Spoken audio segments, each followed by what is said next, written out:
이 이야기는 현대 정주영 회장의 소떼방복 사건의 민도사와 그 유명했던 계룡산 무당 고 보살에 얽힌 일화입니다. 먼저 구독과 좋아요 부탁드립니다. 예전부터 주역파 명리학자들은 대체적으로 이름이 알려져 있지만 무당이나 점쟁이들은 자신의 이름을 드러내는 일이 거의 없어 이들의 행적은 소문으로만 전해지는 경우가 대부분이다. 그래서 누구가 용하다고 해도 확인할 수도 없고 그 사람이 그 사람인지 믿을 수도 없다. 하지만 이런 무당이나 점쟁이, 명리학자들을 찾아 만나고 이야기를 모은 이가 저번에 소개한 적이 있는 조용헌 박사이다. 조용헌 박사는 스스로 명리학자이면서 풍수지리에도 능하고 많은 무당과 점쟁이를 만난 분으로 조선일보에 칼럼도 연재하고 있으니 그가 채집한 이야기들은 그나마 믿을 만하다. 이 이야기도 조용헌 박사의 글에서 추렸음을 미리 알린다. 난세에 영웅이 난다는 옛말이 있다. 최근 우리나라의 난세는 조선 말부터 일제강점기까지 한 차례, 해방과 6.25 동란, 4.19 이거, 5.16 혁명까지 한 차례, 1960년대부터 2000년에 이르기까지 가난을 벗어나 국제적인 선진국가가 되던 시기까지 한 차례 등 모두 3차례가 있었다. 이 시기는 난세였고 난세였던 만큼 대단한 명리학자, 무당, 점쟁이를 포함한 도사들이 활약했던 시기이기도 하다. 도사의 업종은 앞일을 예측하는 일을 직업적으로 하는 분야다. 이 도사가 옆에 붙어 도움을 줘야 할 직업은 대개 두 가지로 압축된다. 하나는 정치가요, 다른 하나는 사업가이다. 두 업종 모두 여차하면 교도소에 가거나 손 털고 길바닥에 나앉게 되는 위험을 안고 있다. 인간의 이성적 추론이나 합리적 분석만 가지고 사업이나 정치가 되는 게 아니다. 평소에 인간 이성의 한계를 너무 많이 느끼는 직종이라 하겠다. 예상 못한 변수가 튀어나와 일을 망쳐버리는 경험을 자주 하다 보면 운이나 하늘의 뜻, 인간의 팔자 등을 깊이 생각해보지 않을 수 없다. 마지막 난세였던 1960년대부터 2000년까지 정치가 중에서는 김영삼, 김대중, 김종필이 영웅이었다. 김영삼, 김대중은 나중에 천하를 쥐어 잡아 대통령이 되었고 김종필은 대통령은 되지 못했지만 나이 겨우 35살의 중앙정보부장이 되었으며 나라의 2인자인 국무총리를 2번이나 역임하였다. 그러면 이 시기에 경제계의 영웅들은 누구인가? 바로 이병철, 정주영, 김우중이다. 삼성의 이병철, 현대의 정주영, 대우의 김우중은 이 시대 한국을 대표하던 사업가였다. 이 가운데 김우중은 도사와 별 인연이 없었던 인물이었다.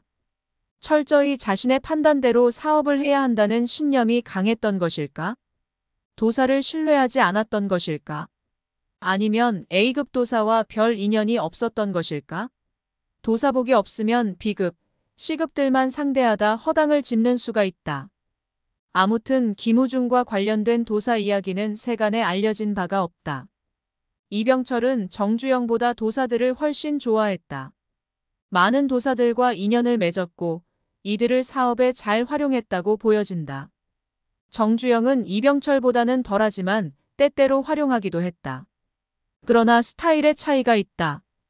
정주영은 무당파 도사들을 선호했다면 이병철은 명리파 도사들을 선호했다.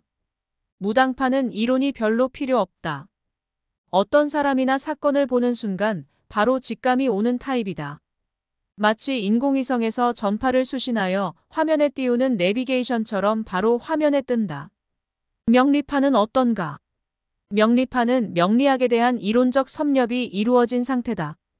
60갑자, 음양오행, 주역의 64궤, 그리고 적천수, 연해자평, 궁통보감을 비롯한 명리의 고전들을 공부했다.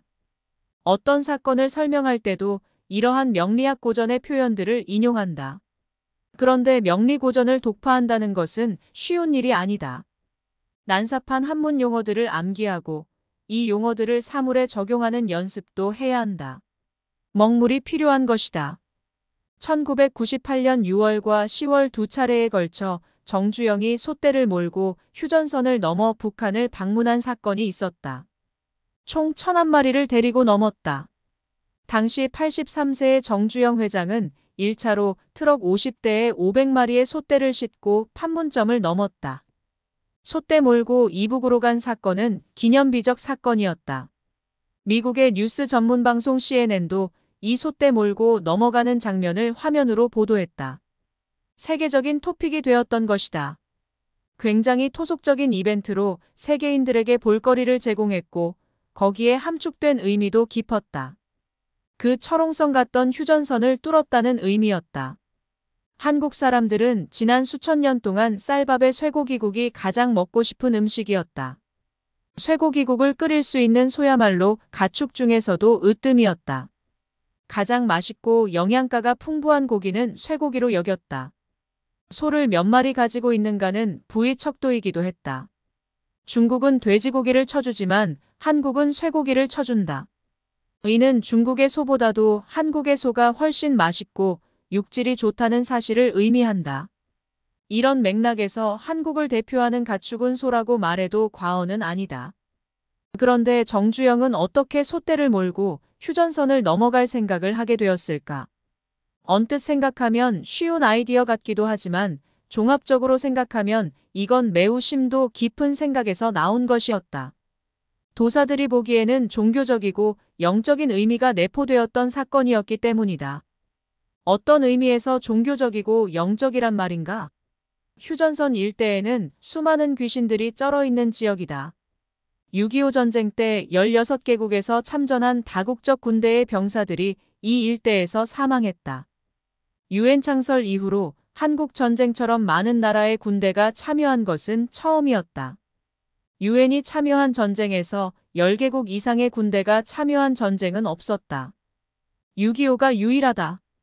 다국적 군대의 귀신들이 스크럼을 짜고 모여있는 휴전선은 어지간한 힘으로는 돌파하기 힘든 지역이었다. 귀신들이 잔뜩 몰려있는 방탄지대였다고나 할까.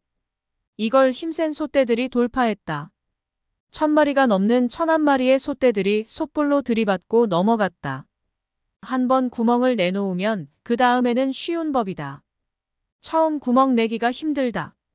힘센 솥대들의 솥불로 첫 구멍을 냈던 사건이 정주영의 솥대 방북 사건이다. 1998년 당시에 서울에는 40대 중반의 민 도사가 전성기를 구가할 때였다. 민 도사는 우선 풍채가 좋았다. 사람을 볼 때 신원서판이다. 얼굴이 잘생기고 키가 적당하면 점수를 따고 들어간다. 딱 보았을 때 얼굴에 구질구질한 느낌이 없다. 미남인데다 학구적인 아우라를 풍기는 인상을 지니고 있었으므로 흔히 사주팔자 보는 역술가들에게서 풍기는 때묻은 추레함이 없었다. 이게 큰 장점이었다. 민도사의 또 하나 장점은 한문에 어느 정도 조예가 깊다는 점이었다. 한국 사회에는 한문을 잘하면 존중해주는 분위기가 있다. 아, 이 사람은 뼈대가 있는 집안 출신이구나. 학구적이면서 깊이가 있는 사람이구나. 하는 느낌을 상대방에게 준다. 실제로 한문을 어느 정도 하려면 집안에 뼈대도 있어야 하고 윗대 어른들로부터 들은 이야기도 있어야 한다. 90년대 후반에 서울에서 날리던 민도사의 소문을 정주영 회장도 들었다. 그 친구 한번 만나봐야겠구만. 정주영은 원래 도사를 그렇게 신뢰하거나 좋아하는 편이 아니었다.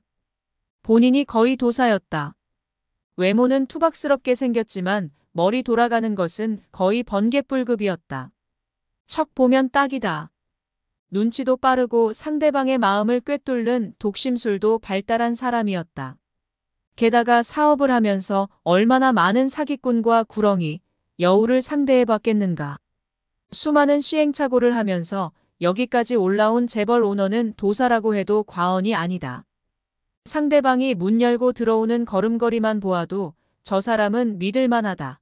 사기꾼 같다 하는 직관이 들어오는 사람이다. 점쟁이가 따로 없다. 그동안 축적된 수많은 경험과 타고난 특유의 직관력이 결합한 결과다. 사실 재벌 창업자 정도 되려면 이 정도 직관력이나 신기가 없으면 사업 못한다. 중간에 벌써 거꾸러졌다. 정주영이 1915년생이니까 1998년이면 84세 무렵이다.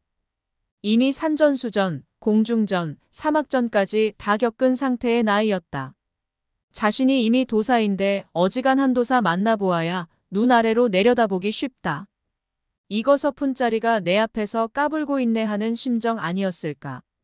사판에서 엄청난 돌을 닦아 이미 도사급 반열에 올라선 80대의 정주영을 앞에 두고 40대 중반의 민 도사가 마주 앉았다. 반열에 올라간 인간들은 서로 마주 앉았을 때 느낌이 온다. 이거 만만치 않다라든가, 이거 해볼만 하겠는데라든가, 아니 이거 가벼울 줄 알았는데 아주 묵직한 기운이 느껴지네 하는 감이다. 정주영은 이미 힘이 빠진 80대이긴 했지만 원체 타고난 정력이 전륜해서 아직도 파워를 행사하고 있었다.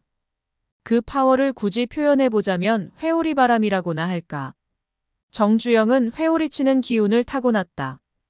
회오리의 특징은 상대방을 자기 페이스로 몰고 오는 힘이다. 정주영과 이야기하다 보면 왠지 모르게 정주영 화법에 말려든다. 회오리로 일단 끌어온 다음에 돌려버린다. 몇 바퀴 돌다 보면 자기 리듬이 깨진다. 어느덧 정주영이 하자는 대로 예 하면서 제압당해버리는 것이다. 회오리 장풍의 정주영 앞에 마주 앉은 40대의 민도사는 장창이 주특기였다. 기다란 창을 가지고 있었다. 일본 전국시대의 전투를 보면 제일 앞에는 장창 부대가 배치되는 게 공식이었다. 장창이라 하면 기본적으로 4m가 넘는다. 길면 5m도 된다. 이 장창으로 상대방의 진영을 찔러버리는 것이다. 진영을 흐트러뜨리는 데는 장창이 최고다. 이는 서양의 고대 전투에서도 마찬가지였다. 장창이 1번이다. 견고하게 짜놓은 네모진 방진 또는 원진을 깨는 데는 장창이 효과적이다. 80대의 노련한 회오리 장풍과 40대의 장창이 마주 앉았을 때 거기서 전해져 오는 압력도 상당했다.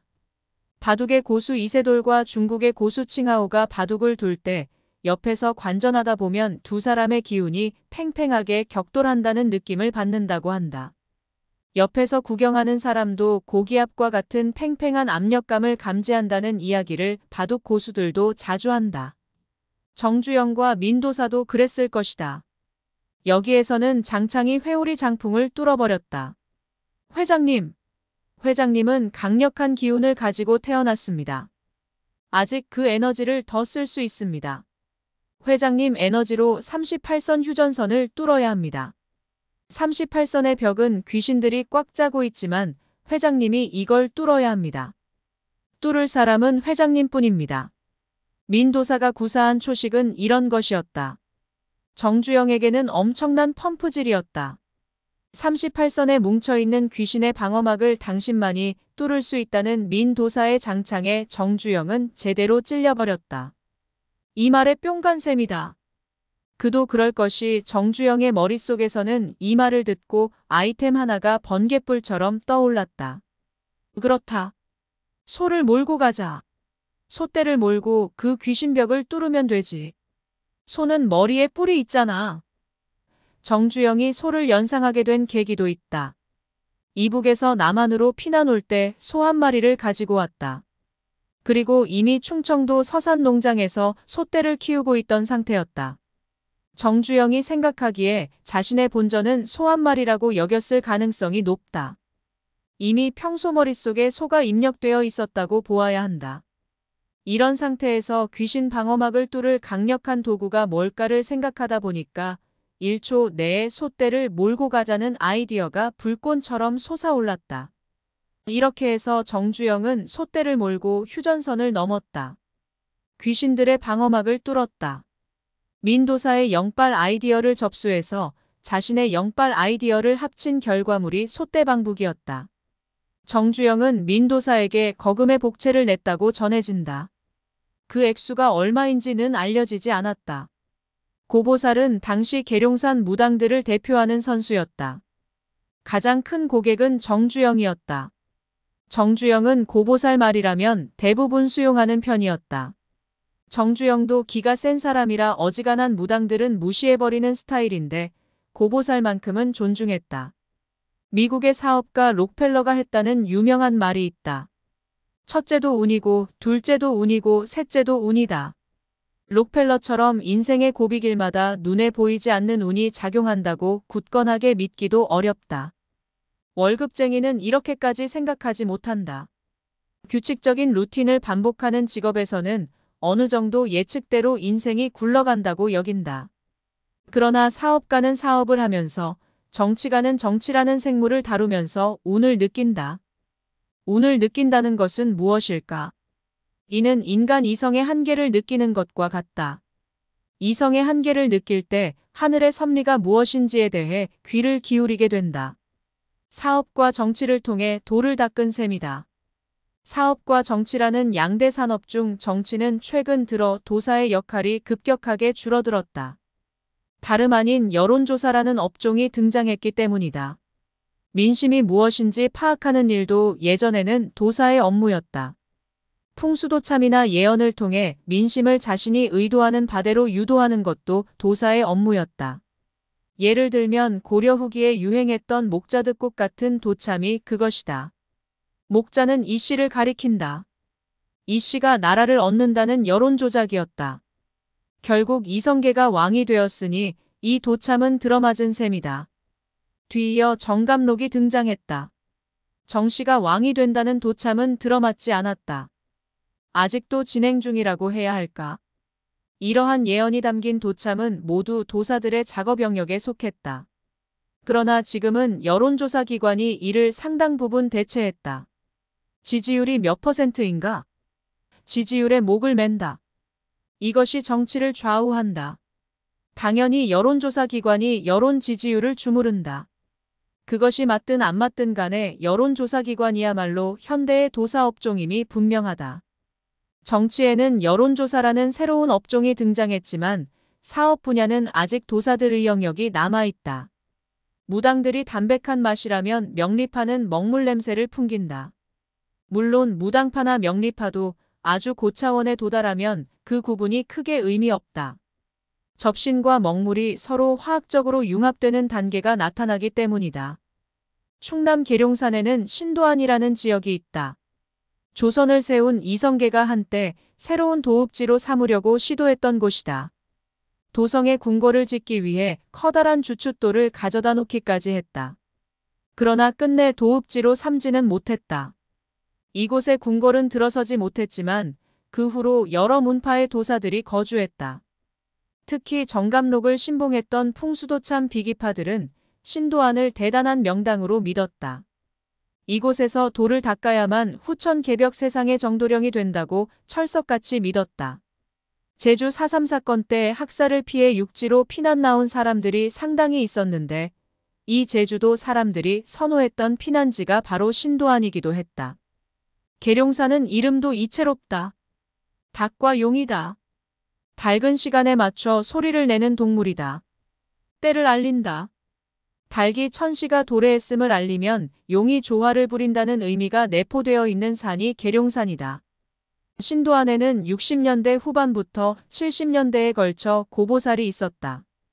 키는 그리 크지 않고 땅딸막했는데 아주 특이한 분위기를 풍기는 여인이었다.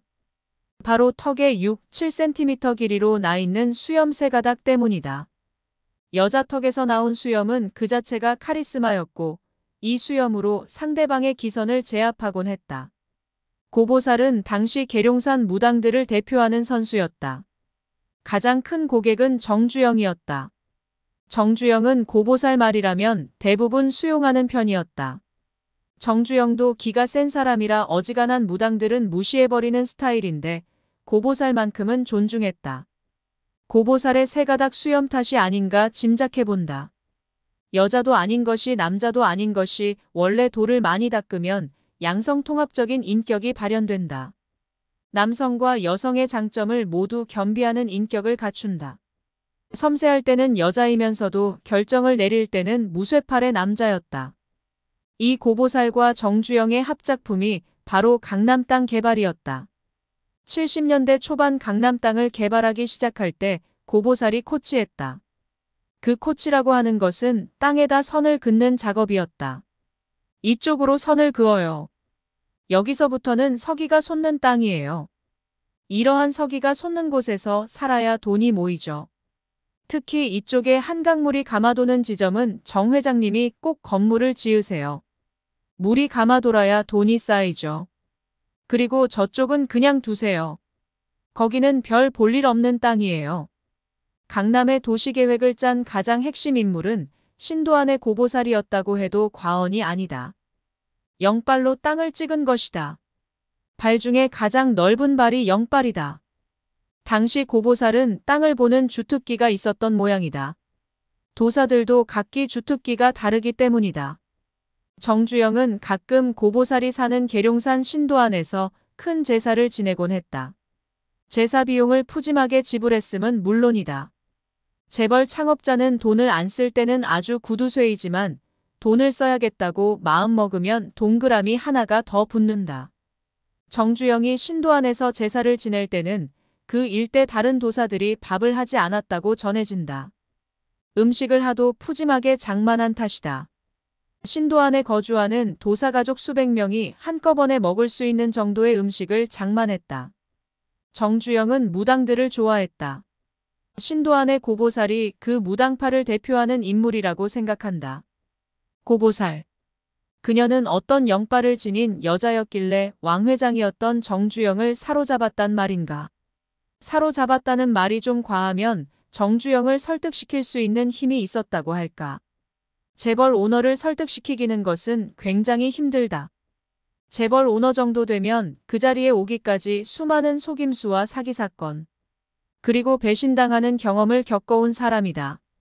그래서 어지간한 사람이 이야기하면 꿈쩍도 하지 않는다. 너 무슨 이야기 하나 어디 한번 볼까? 어쭈구리, 이 친구 제법 말빨이 있네. 정도의 반응을 보이는 수가 많다. 한마디로 재벌 오너에게 말빨이 먹히는 사람들은 대단한 사람들이다. 그 말빨. 재벌 회장에게 먹히는 말빨은 무엇인가? 영빨이다. 영빨 앞에 가방끈은 무력하다. 이 세상에 가장 넓은 발이 영빨이다. 고보살은 그 영빨로 왕 회장을 매료시켰다. 왕 회장의 현재 상황과 앞일, 그리고 사업 전개 과정이 어떻게 될 것인가를 계속 적중시키니까 천하의 정주영도 그만 말을 들을 수밖에 없는 것이다. 그런데 영빨도 급수가 있다. 벤텀급, 미들급, 헤비급으로 분류를 해보자. 아마도 미들급 정도는 되었을 것으로 보인다. 헤비급은 나라의 큰 그림을 그리니까 국운을 이야기할 정도의 클래스가 헤비급이다. 고 보살은 왕 회장을 매료시킬 정도의 내공은 가지고 있었다는 이야기다. 고 보살의 고향은 경기도 안성의 청룡사 근처였다. 아마도 전생에 청룡사에서 공을 들이던 보살로 살다가 금생에 환생하여 전생 기도발을 이월받았을 것으로 추측된다. 청룡사는 남사당패 바우더기로 유명하다. 조선시대의 불교 승려들은 서울 도성 출입이 금지되어 있어 서울 근처의 수도권 사찰에 불교 세력이 주로 포진되어 있었다. 청룡사의 위치도 한양과 가까운 수도권이다. 물류가 모이는 곳이니까 남사당패가 털을 내리고 근거지로 삼을 만한 위치다. 고 보살의 친정집은 6.25 전쟁 때 좌익을 많이 했던 모양이다. 남자들이 연좌제에 걸려 사회생활을 제대로 할 수 없는 상황이었다. 여자였던 고 보살이 영빨이 있으니 출세 못한 남자들의 한을 고 보살이 푼 셈이다. 고 보살을 이야기할 때 꼭 나오는 이야기가 수염이다. 여자가 어떻게 수염이 있나? 이 수염은 고 보살을 상징하는 카리스마 터럭이기도 했다. 고 보살은 주로 계룡산에서 머물렀다. 정주영은 계룡산에서 산신제를 크게 지내곤 했다. 그러면 그 제사에 동원된 재물을 실은 큰 트럭이 왔다 갔다 하곤 했다. 제사 지내고 나면 떡과 과일을 비롯한 제수가 넘쳐났다. 안성 청룡사 근처의 고보살 고향 동네에도 그 재물들이 전달되었음은 물론이다. 70년대에 청룡사 근처에서 10대 시절을 보냈던 사람들은 계룡산 산신제를 지내고 난 뒤에 나누었던 떡과 음식을 푸짐하게 먹었던 기억들이 있다. 큰 트럭으로 제수용품을 나를 정도는 고보살의 스케일을 상징한다. 아울러 이만한 정도의 음식 비용을 감당한 사람은 물론 정주영이다. 그렇다면 여기서 한 가지 의문이 생긴다. 왜 정주영은 이렇게 계룡산에서 큰 산신을 지내곤 했을까? 눈에 보이지 않는 것을 잘 믿지 않는 정주영이 왜 보이지도 않는 산신제에 큰 비용을 들었을까 하는 문제다. 그건 정도령 신앙이다. 본인이 정도령이라고 믿었던 것은 아닐까? 정감록에 정도령이 나온다. 새 세상을 여는 인물은 정씨 성을 가진 것도 정도령이고 그 정도령은 계룡산에서 나오게 되어 있다. 계룡산과 정도령은 한 세트다. 아마도 고 보살이 펌프질을 했을 것으로 짐작된다. 정 회장님, 당신은 정도령이요. 그러니까 계룡산 산신령에게 공을 들여야 해. 계룡산 산신령이 정 회장 당신을 대권 잡게 해줄 거요. 이런 펌프질 멘트 아니었을까. 정주영이 나중에 대권 도전까지 나서게 된 계기는 바로 고 보살과 계룡산 정도령에 대한 풍수도참적인 신심이 작동한 것으로 보인다. 물론 정치인들에게 하도 돈을 뜯기니까 에라, 이렇게 뜯길 바에는 내가 나가야 하겠다는 오기와 배짱도 작용했다. 이래도 돈 나가고 저래도 돈 나갈 바에는 차라리 내가 직접 나가는 게 미련이라도 없지. 정주영 특유의 뚝심과 배짱도 있었지만 다른 한편에서는 고 보살의 정도령 펌프질도 영향을 미쳤다고 보인다. 사람은 현실적인 이해타산도 하기는 하지만 눈에 보이지 않는 운명적인 뒷받침에도 의존하기 마련이다. 나는 운명적으로 대권을 잡게 되어 있다는 확신이야말로 현실적인 이해득실을 초월하게 만든다. 특히 상인이 지니기 마련인 그 어떤 한 권력자에게 영원히 복 노름만 하고 일방적으로 뜯기기만 하는 팔자, 그것에 대한 한이 있었을 것이다. 의뢰한, 이것이 정주영으로 하여금 대권으로 가게 만들었다. 그 대권에 대한 확신, 이것이 고 보살과 계룡산의 뒷받침이었다. 계룡산은 한국에서 특수한 위치를 점하고 있는 산이다. 특수한 위치란 무엇인가? 무당파의 본산이란 점이다. 한국의 무당들 치고 계룡산 싫어하는 사람 없다. 무당들은 모두 계룡산을 신성시한다. 왜 그런가? 먹을 것이 있기 때문이다. 계룡산의 바위 안봉에서 뿜어져 나오는 단백질이다. 이 단백질이야말로 계룡산의 바위 기운이라 할 수 있다. 계룡산은 거의 통바위산이다. 통바위산일수록 기가 강하다. 대구 팔공산도 온통 암산이라 기가 강한데 접근성에서 계룡산이 더 우위에 있다. 접근성이란 주변에 들판이 많다는 점이다. 강경, 논산, 공주 인근에는 평야가 많다. 여기에서 먹을 것이 나온다. 교회도 그렇고 불교 사찰도 그렇고 무당도 그렇고 도사도 그렇다. 돈과 밥이 있어야 한다는 점이다. 먹고는 살아야 할 것 아닌가. 접근성이라는 것은 주변에 밥이 있으므로 접근이 쉽다는 점이다. 또 하나 계룡산이 가지고 있는 상징성은 정도령이다. 조선 후기에 정감록이 베스트셀러였다.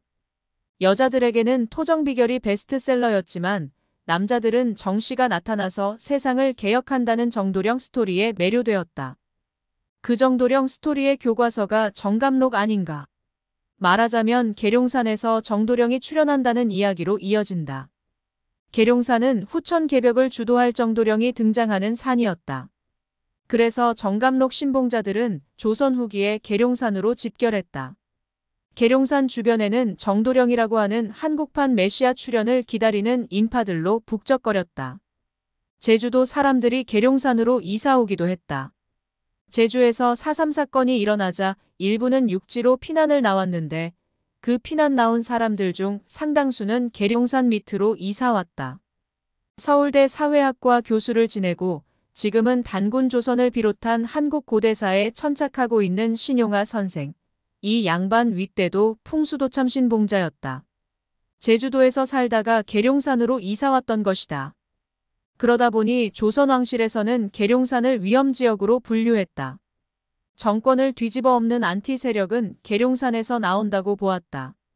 그래서 계룡산의 절 이름을 압정사라고 짓기도 했다. 정씨를 짓누르는 절이라는 뜻이다. 아마 구한말 민비가 실권을 쥐고 있을 때 이 압정사라는 이름이 등장했다. 연천봉은 계룡산에서 가장 기가 세다고 알려졌다. 연천봉 바위에는 조선이 망하기를 기원했던 안티도사 그룹이 새겨놓은 방백마각 구호화생일이라는 글자가 적혀 있다. 조선이 472년 만에 망하고 수도를 옮긴다는 뜻이다. 이 연천봉 꼭대기에는 등호남이 있는데 민비 정권 때 이 등호남 이름을 잠깐 압정사로 바꾼 적이 있었다. 정주영이 계룡산에서 비싼 돈 들이고 산신제를 지냈던 배경에는 이러한 정감록과 정도령의 신화가 깔려 있다. 계룡산 자락은 충남 연산 쪽으로도 뻗었다. 이 연산에는 천호산이 있고 천호산이 병풍처럼 둘러싸고 있는 지점에 개태사라고 하는 절이 있다. 태평성세를 연다는 뜻이 담긴 사찰이다. 개태사는 고려를 창업한 왕건이 세웠다. 여기에서 후백제 견원신검의 마지막 군대를 제압했다. 개태사 전투의 패배가 후백제의 멸망이었다. 왕건 측에서는 바야흐로 사만통일을 하고 평화를 여는 계기였다. 외정 때 여기에서 유명한 무당파의 여자 장문인이 머물렀다. 태는 주역의 지천태 괴와도 상통한다. 땅이 위에 있는 형국이다. 땅은 여자다. 여자가 위에 올라타고 있는 형국이다. 여자가 득세할 수 있는 기운을 지닌 절이기도 하다. 그 장문인은 김보살이라고 하는 여자였다. 당대 최고급의 영빨이었던 것으로 보인다. 계룡산을 대표하는 영빨이라고 한다면 남한 전체를 대표하던 영빨이라고 해도 과언이 아니다. 고 보살의 선생이 바로 이 김보살이었다. 김보살의 신딸이 고보살이었던 것이다. 개태사의 김보살은 하늘로부터 꿈에 계시가 있었다. 땅속에 묻혀있는 미륵 삼존부를 일으켜 세우거라. 이 꿈을 꾸고 나서 개태사 땅속에 아무도 모르게 묻혀있었던 돌로 만든 석불 3기를 파내게 되었다. 꿈대로 된 것이다. 개태사 돌미륵 삼존불은 김보살이 꿈의 계시를 받고 땅속에서 꺼낸 불상이다. 종교적 카리스마를 획득하려면 적어도 이런 정도의 계시는 받아야 되는 것 아니겠는가. 꿈의 계시를 받고 땅속에 묻혀 있었던 미륵불을 꺼냈다는 소문은 외정 때 계룡산 일대를 풍미했다. 게다가 또 하나의 카리스마가 첨가된 사건은 김보살이 해인이라는 희대의 보물도장을 보유하고 있었다는 점이다. 이 해인 도장만 있으면 불로장생할 뿐더러 새로운 개벽세상의 대권을 잡을 수 있다고 믿었다. 해인 신화는 신라의 의상대사 이래로 1000년 넘게 민중들 사이에서 전승되어 온 엄청난 신화였다. 서양 기독교에 모세가 하늘로부터 받은 10계를 기록해 놓은 문서의 보관 괴짝인 성궤가 있었다고 한다면 조선에는 해인이 있었다. 김보살의 이 해인이 이후로 여러 가지 사건을 일으킨다. 김보살, 계룡산 무당파의 여자 장문인 급이었다. 장문인은 아무나 하나. 그 이름에 걸맞은 내공과 카리스마가 있어야 하지 않겠나. 그리고 그 내공과 카리스마는 주변 사람들로부터 입증을 받아야만 발생한다. 자기 혼자 잘났다고 떠들어봐야 아무 소용없다.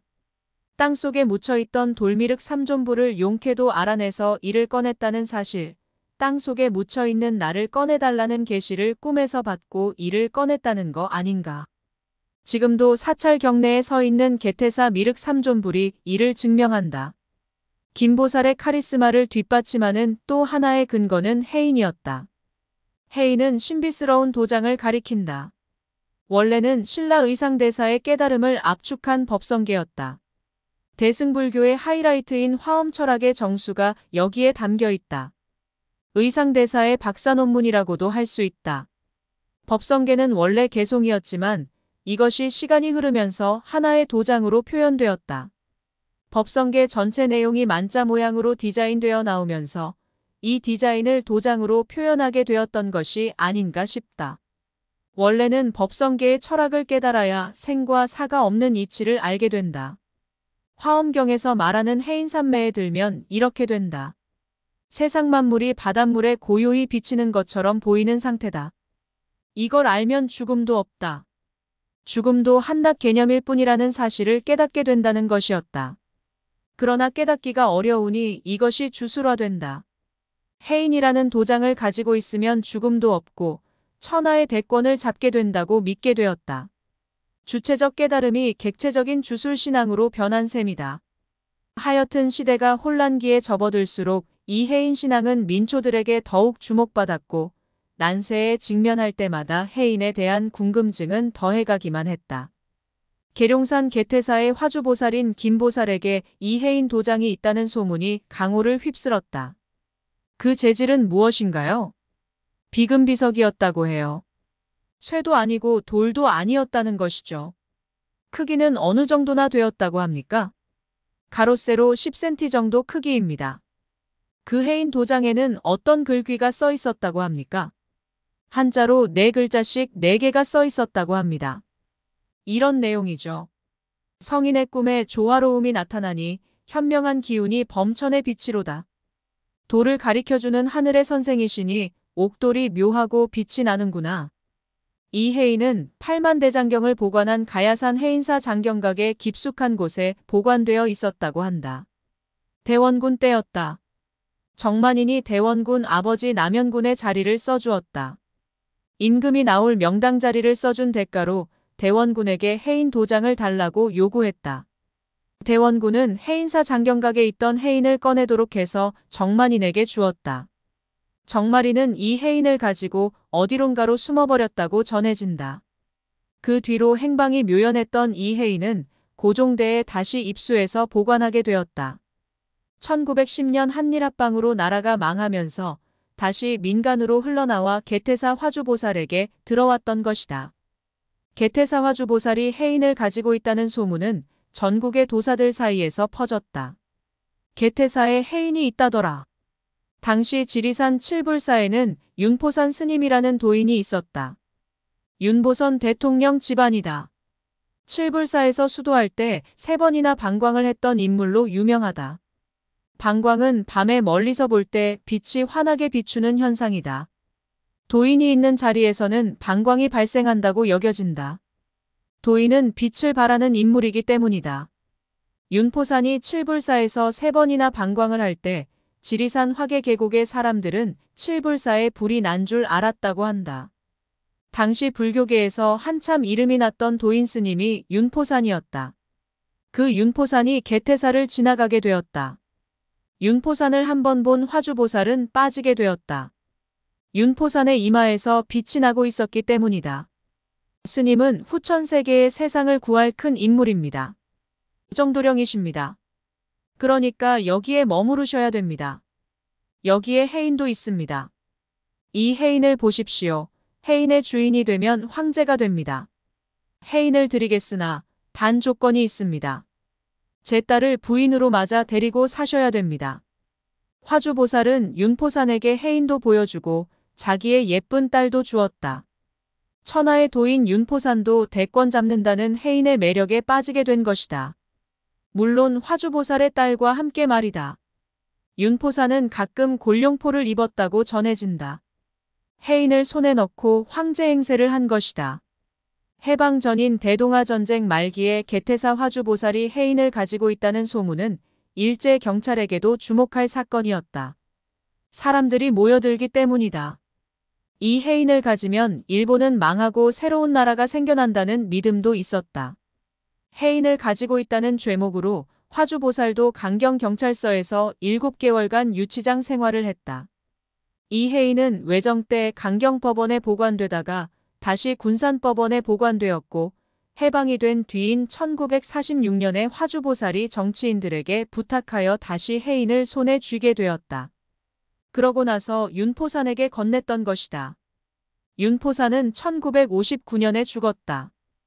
해방 무렵에 당시 주역의 대가였던 야산 이달 선생이 대둔산 석천암에 머물렀다.